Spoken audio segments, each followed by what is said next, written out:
أما بعد فعن أنس رضي الله عنه أن النبي صلى الله عليه وسلم قال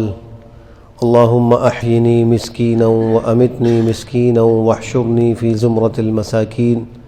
رواه الترمذي والبيهقي في شعب الإيمان۔ حضرت انس رضی اللہ تعالی عنہ سے روایت ہے کہ رسول اللہ صلی اللہ علیہ وآلہ وسلم اللہ تعالی سے دعا کرتے تھے کہ اللہ مجھے مسکینی کی حالت میں زندہ رکھ اور مسکینی کی حالت میں دنیا سے اٹھانا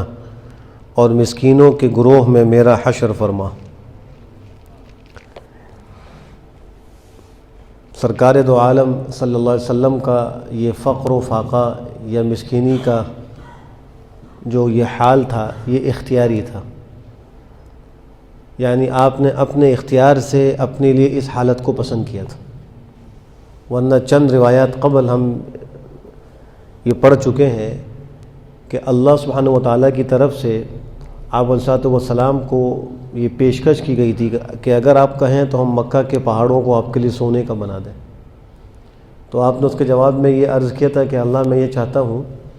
کہ مجھے ایک دن کھانے کو ملے اور ایک دن میں فاقے سے رہوں، جس دن کھانے کو ملے گا تو اس دن اے اللہ آپ کا شکر ادا کروں گا،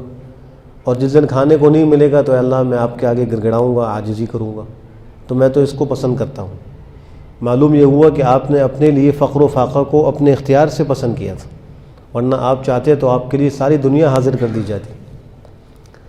اور جو آپ کا مقام تھا اور جس کار عظیم کے لیے اللہ نے آپ کو منتخب فرمایا تھا اس کے لیے مناسب بھی یہی حال تھا، اس لیے آپ نے اسی کو اپنے لیے چاہا۔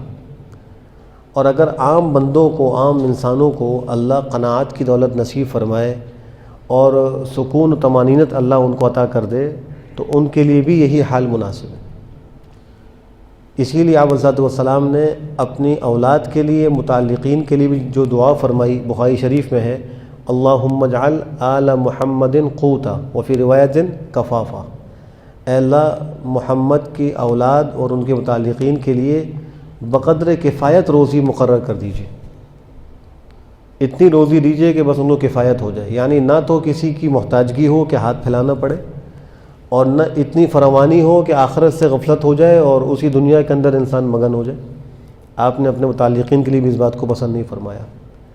یہ صرف آپ کی دعائیں نہیں تھی بلکہ آپ کی اپنی زندگی بھی ایسی گزری۔ بخاری اور مسلم کی روایت ہے کہ آپ علیہ الصلوۃ والسلام کے بارے میں صدیقہ عائشہ فرماتی ہیں کہ 2 دن ایسے نہیں گزرے کہ جو کی روٹی مسلسل پیٹ بھر کر آپ نے کھائی ہو۔ 2 دن، ایک دن کھا لی تو اگلے دن فاقہ ہوتا تھا۔ جو کی روٹی 2 دن پیٹ بھر کر آپ نے کبھی نہیں کھائی،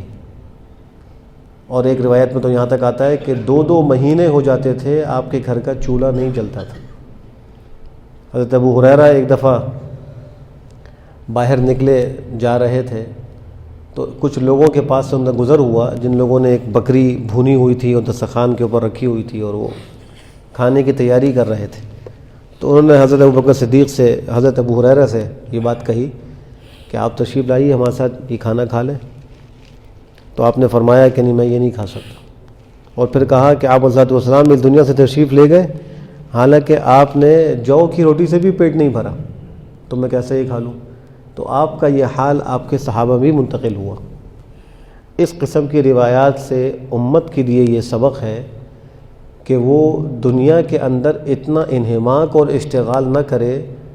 کہ جس کی وجہ سے مقصد حقیقی سے غفلت ہونے لگے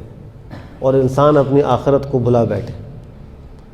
بقدر کفایت روزی کسی کو مل رہی ہے، کسی کے آگے اس کو سوال کے لیے ہاتھ نہیں پھیلانا پڑ رہا، شکر کر کے زندگی گزارنی چاہیے اور آخرت کی تیاری کے لیے اپنے آپ کو فارغ رکھنا چاہیے۔ اللہ ہم سب کو بہتر عمل کی توفیق نصیب فرمائے۔ الحمدللہ رب العالمین۔